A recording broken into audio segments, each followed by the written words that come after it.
Over the past few years, DC animation has moved away from being just for kids and become quite complex and adult in its themes. A great example of this is the Young Justice TV show, which explored quite a lot of mature themes of different relationships.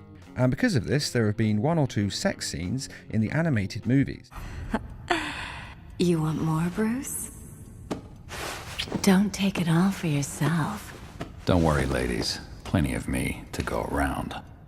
Now, although these films are watched by adults, they are still intended to be watched by kids for the most part, and as such, we don't see the sex itself.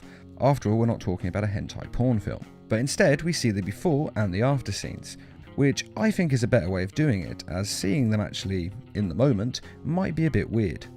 There are some exceptions in the case of R-rated films, which can show a little bit more, but even then we still don't see too much. In a way because it would be a little weird, and because we all know that regardless of the age rating, kids will end up watching the film anyway.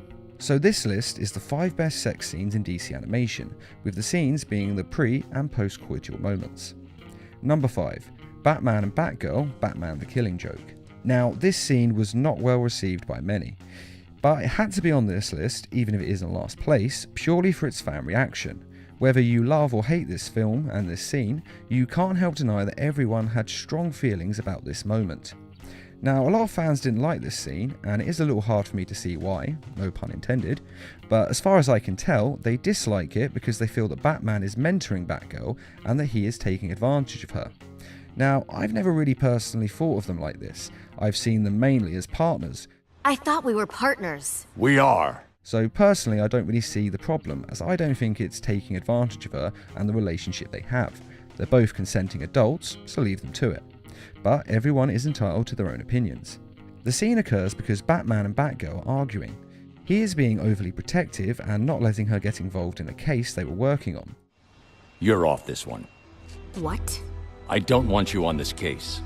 At all? This argument turns into a fight, and then this fight turns into sex. It was fantastic. Like fireworks. And the reaction that the characters have to this is very complex.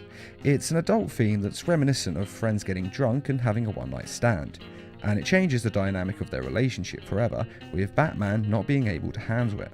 And this fills Batgirl with anger and regret. It was just sex, for God's sake. It doesn't have to mean anything. It's not like we have to care. I don't care. You don't care. We just go back like it was. That's all. Although Batgirl does have a bit of an overreaction in anger at one moment and decides to attack an innocent bystander for next to no reason. I need space! Hey! There. Space. This is a very odd moment and is not very heroic of her. True, the guy did look like a jerk. But I try to be what you want. You're not listening to me, Debbie. You're so damn clingy. I feel trapped, like I can't move. But that doesn't really justify throwing him 10 feet into the air, especially since we don't know any of the backstory of these characters. And with the film's R rating, the scene is one of the more graphic of DC animation.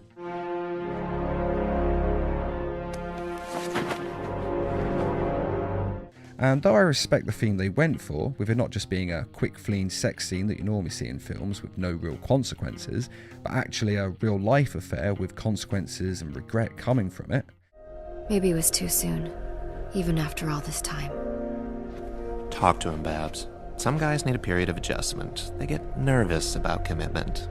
He's only human. I must still say that I didn't really see why it was in the film. It's not really needed, and in a way it seemed to be just there to justify the R rating, and personally I don't think this kind of thing should have really existed outside of erotic fan fiction. Some characters just shouldn't hook up in the official DC films, because it kind of ruins the whole relationship, as this film clearly shows. I thought I'd save you the trouble of ending this. I'm sorry. It's just that... I get it. It's one thing to protect the city. Another when it narrows down to one person. Number 4. Aquaman and Wonder Woman, Justice League The Flashpoint Paradox. Aquaman and Wonder Woman as a couple is a little different to what animators have done in the past. In the New 52 movies, it's Wonder Woman and Superman.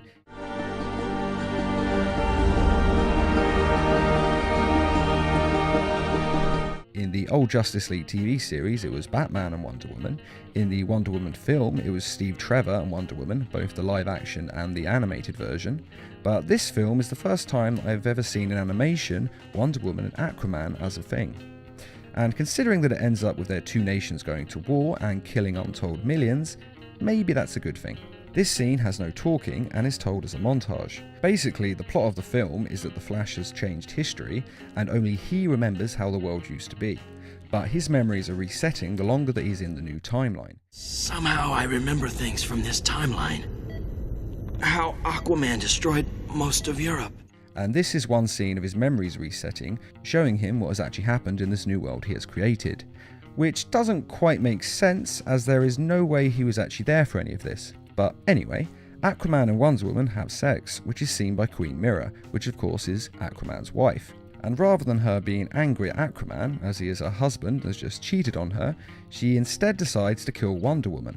This backfires as Wonder Woman is a better warrior and beheads her and wears her crown as a trophy. Which is what leads to the war between the Atlanteans and the Amazons, as the Atlanteans demand retribution for their queen's death.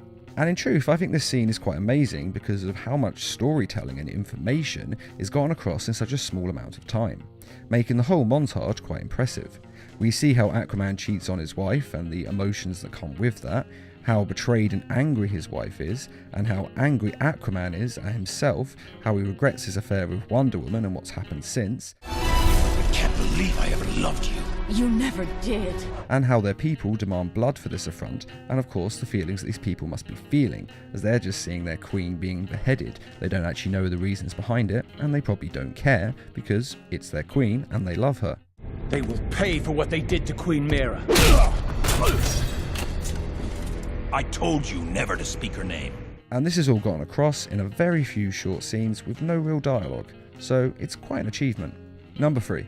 Talon and Samantha, the Grand Master, in Batman vs Robin. This scene is interesting, not just because it's a sex scene, but because of the way the scene is laid out, giving us so much information all at once.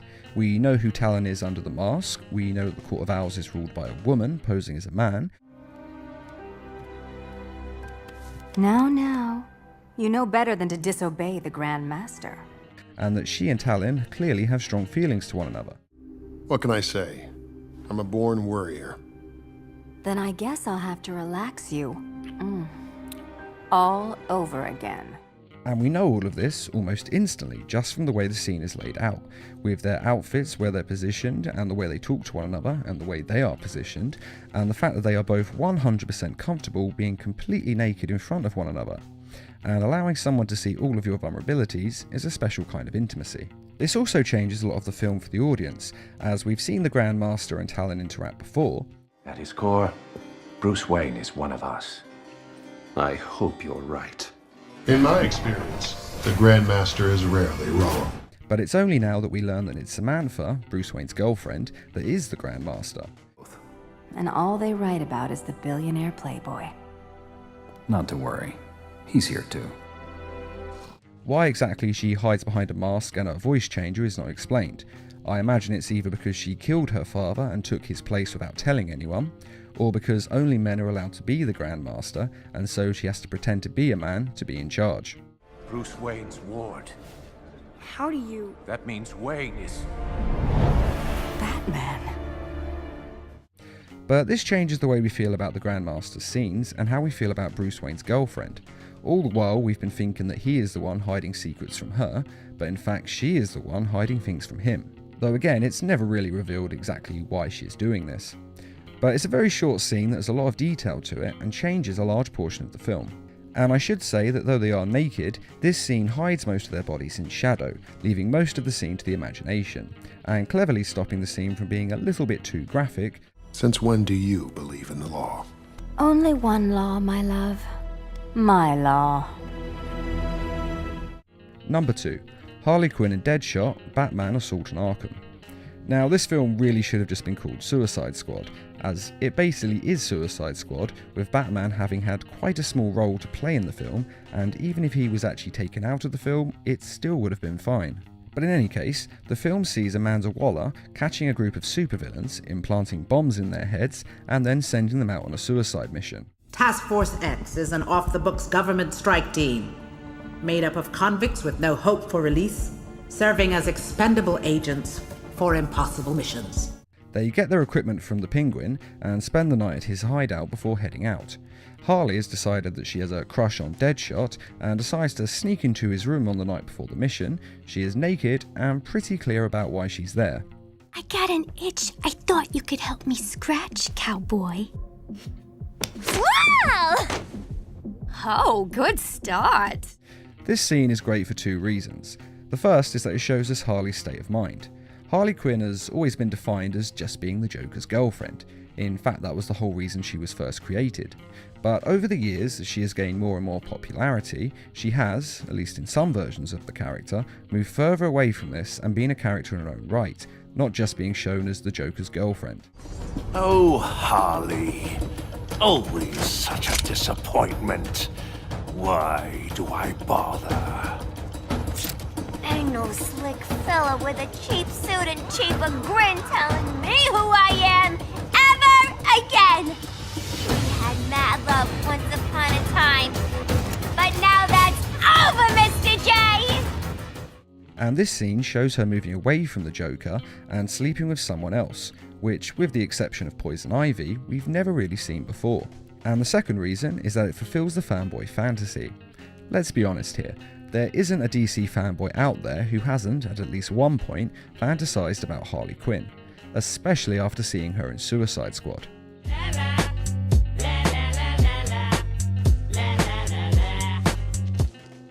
And this scene delivers a pretty good version of the fanboy fantasy. We see Harley as confident in her body, she is the one coming onto him, and she's also pretty wild in the sack.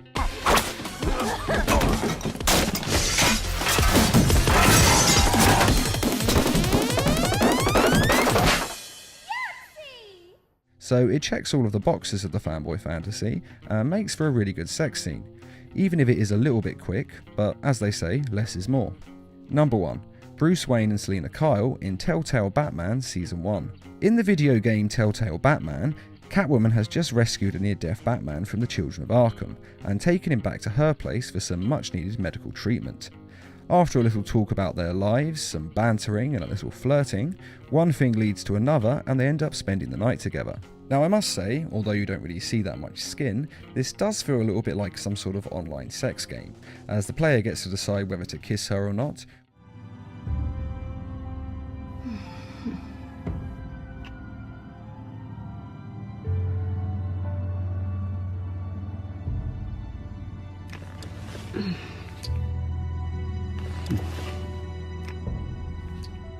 Whether to let her undress herself or whether he wants to undress her. Do I have to do all the work myself?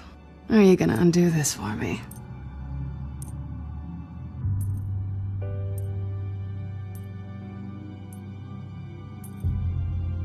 Let me help you. It's what you do best, isn't it? And all of the other moves you'd expect the two to be doing in a scene like this. But at the same time, it doesn't feel that weird, probably because it's done quite tastefully with not too much being shown. And it probably doesn't hurt that this animation looks a bit more lifelike than 2D animation. And I must say that this is definitely the most attractive version of Catwoman that I've ever seen in animation. I personally never thought that she looked like much in comics, video games and other movies, but in this game she is definitely hot, and I finally see why Bruce Wayne likes her so much. And as I've mentioned, this is a Telltale video game, which means the player gets to decide exactly what happens in the scene, so it's tailored to the player, and as such it adds a level of intimacy and likability, as everyone gets their own version of this scene, which is something we haven't really had before in any DC animation sex scenes. But along with the playfulness and banter that Catwoman and Batman have, there's also an emotional connection that adds another level to it. And unlike the Killing Joke scene, this explores the adult theme of a one-night stand that goes well and leads to more afterwards, as the two continue to be close throughout the other chapters of the game. Though since this is a Batman romance, it of course must still end, which is a shame, but it's all part of the Batman charm. It's also nice to see the relationship go to the next level for once. A lot of the time I've seen these two in media, it's put across as a very will they won't they type of thing, which in my opinion has been too overplayed at this point. And even when they are clearly in love with one another, it's not always clear whether they've actually slept together or not. But this scene is not subtle about where the relationship is at. And that is the 5 best sex scenes in DC animation. Now, with something like this, it comes down to personal taste, so many of you will think that these scenes should be in a different order. So please let us know what your favourite sex scene is in the comments, and what order you think that they should be in, and whether you think there are any other sex scenes that should have been on this list instead. And I'd just like to say a quick thank you to those of you who made this video possible by donating to Needlemass Productions page on Patreon. Patreon is a crowdfunding site that is helping us to bring you more videos each week and to raise funds for adapting comic book stories into short animated films. If you're interested in donating or just want to find out more, there is a link in this video's description. And as always, thanks for watching and feel free to subscribe, share, like and comment.